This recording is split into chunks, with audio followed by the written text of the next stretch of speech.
Frankie here. Today I'm joined by Mace from Arizona. You've all seen his face throughout this last year. He's going crazy. He's killing it. Mace, today we're going to talk about perspectives and knowledge on Airflares specifically. Yes, sir. Thank you so much for joining me today. I really appreciate it. It's no problem, man. I've done a handful of these. And for the most part, the people I've talked to, they've picked up Airflares or they started breaking in their teenage years. And so that's a little bit different from my perception of how you came up, right? I still remember the first clip I ever saw of you was on Ellen. Oh, snap. Right?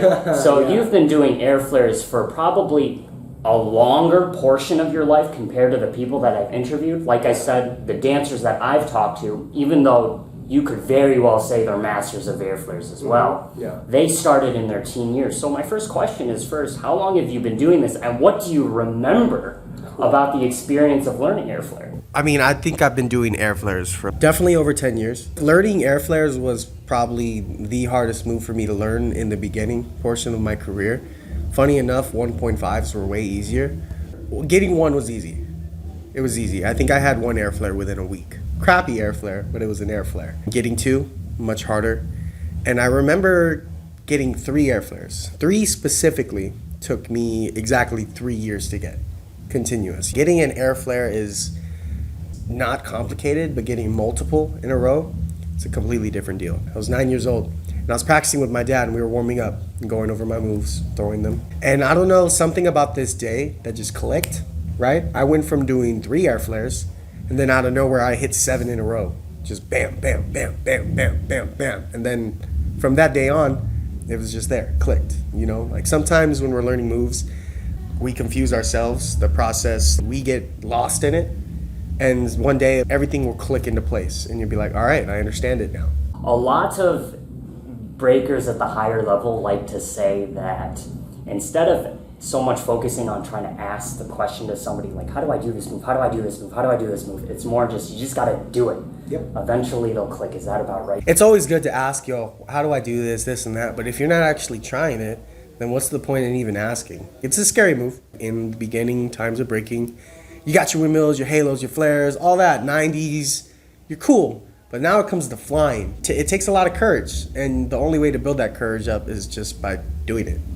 It comes with the territory. If you're brave enough, go for it. The follow-up question I have to that, so for someone who's been doing it since they were a younger person, and you've been able to keep that control for the move, is there any amount of maintenance that you have to do? Like I said, some of the best people that I know that can Airflare, even they still say, I gotta maintain this move. You only get 2 points of contact. You don't get your head, you don't get your back. Do you agree with that?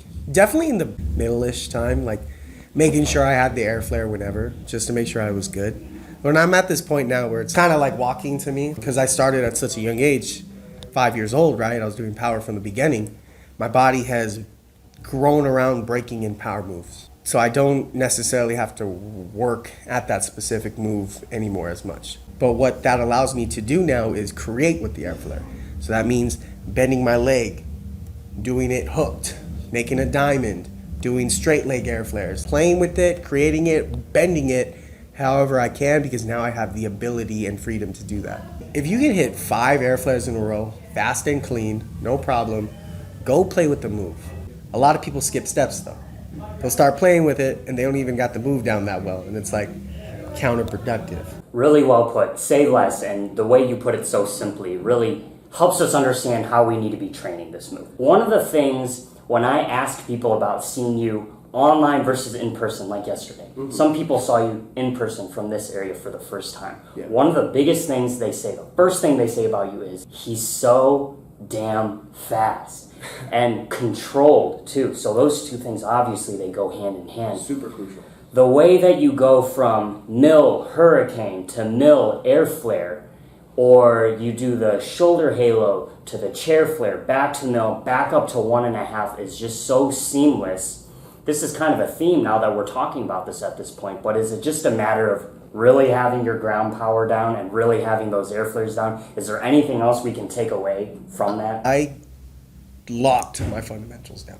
Like before I attempted anything crazy or extra, I made sure I could do mad windmills, I made sure I could do mad halos, I made sure I could do mad flares, and I made sure I could transition any way I want in between those 3 moves. Then I bumped up, getting my head spins on lock, getting 90s, 2000s on lock. Then I could play with all 5 of those, making sure I can go any which way I want. 90 drill, windmill, back up to 90, windmill, halo, flare, swipe, 90. Being able to play with it however I want. And then you add more difficult moves, elbow tracks, air flares, 1.5s, understanding you have it, your body has it, and knowing how to play with it. Because, right, a lot of people just use, for instance, an air flare in the same way.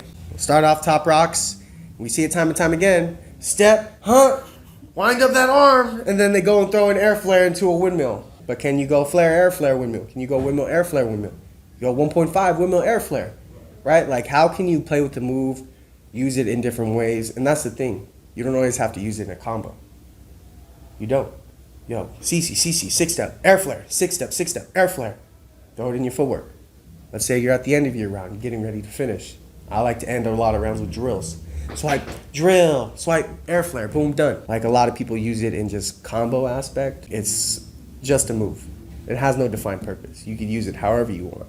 I would say in general, you know, when I watch your rounds from yesterday, you do like to have a more traditional approach when it comes to power. It's just really just foundational, concrete technique as you transition from one power move to the other and sequencing them. But like you're saying, by the time that you get to a level of mastery, my impression is it's no longer just a move. It's just part of your dance. It's another thing in your toolbox. You're very right. My power is very traditional, and that's just because of where I grew up, you know, West Coast. I've been lucky enough to learn power from a lot of great people. One of the biggest names to be seen, the legend himself who created a lot of fucking power moves, B-Boy Ruin. He innovated so much when it comes to power, especially air power. I was able to take the things from him and be like, okay, I like this works, this, that, and use it in my own way. I stay ground-based. I'm experimenting with air power right now. I'm getting more comfortable with that. But I'm a lot on the ground, you know, mills, hurricanes, all that. I like to swim. Some people like to fly, I like to swim. In this generation, everyone's trying to push every move, like the envelope of every move. Anything you can do in and out of an air flare, every move in the breaking alphabet we're trying. Are you trying to experiment with that? Like maybe what specific things? Right now, at least in my breaking career,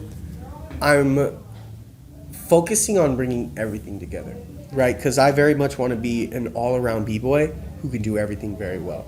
And there's definitely more I'd like to do with power, like learning a one-armed air flare, going for a 2.5, which is, you know, 2 rotations and a 1.5. But right now, at least in this point in my career, which I think will help me win more battles, go to bigger events, continue to evolve, I'm working on bringing my style up to par with my power and my footwork. I've done a good job of gaining a better understanding of my flow and how I want to look and feel. Now I'm just trying to get the charisma and the ear behind that. And even yesterday, if you look at the footage from yesterday, the way I'm top rocking and dancing is completely different than last weekend at Red Bull. Battle by battle, round by round, you learn and grow. And be like, okay, I'm gonna actively make this change. I'm gonna try more of this. Right, and that's the only way we're gonna grow as b-boys and dancers. So I'm asking you more of a technical aspect, but you're bringing it a step back and you're saying basically, I'm just trying to pull it and use it in the other aspects, bring it all together as one art form. Mm-hmm. A lot of people forget this is a dance. The groove. The music is the core of what we do. We're the instrument. But I wanna be more than just a dude that can fly. Right? I wanna be able to fly and I wanna hit every single beat while I'm flying. Especially in my power, I try and hit a lot of beats because I notice not necessarily a lot of power heads will go for it. Only the best of the best power heads are hitting their beats with their power. And that's special right there. That's what I really try and push. Really well put. Thank you so much for all this insight on the move. Hopefully we can take some of this information and digest it and really be able to apply it in our own practice. We're gonna go out there right now, and if you wanna show us anything you're kind of working on, doesn't have to be super crazy. We know you got a battle later today, so if you just wanna show us a couple things to tease us with in terms of how you're playing with the move, that'd be great. We gotta think of breaking, there's levels, right? High, medium, low. Okay, and then we have shapes. Bending our legs, creating shapes, threading, right? So what I'm gonna do is, right, I'm gonna show you a level, and then I'm gonna show you a shape. Just to give you guys a little idea of how you could bend the move and use it in your own way.